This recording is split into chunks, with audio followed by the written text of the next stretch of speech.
સુસવટા ભર્યો પવન, વીજળીના કડાકા સાથે અમદાવાદમાં મોડી રાત્રે ધોધમાર વરસાદ.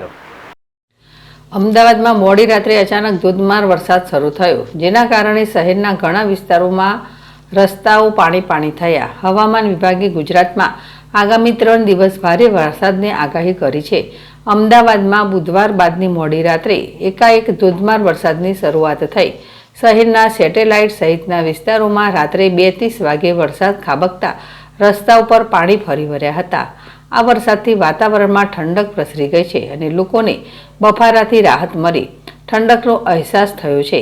હવામાન વિભાગે અગાઉ જ રાજ્ય માટે ભારે વરસાદની આગાહી કરી હતી, જે પૂર્ણરૂપે સાચી પડતી જણાઈ રહી છે. આગામી 3 દિવસ ભારે હવામાન વિભાગ મુજબ રાજ્યમાં આગામી 3 દિવસ સુધી ગાજવીજ સાથે ભારે વરસાદ રહેશે.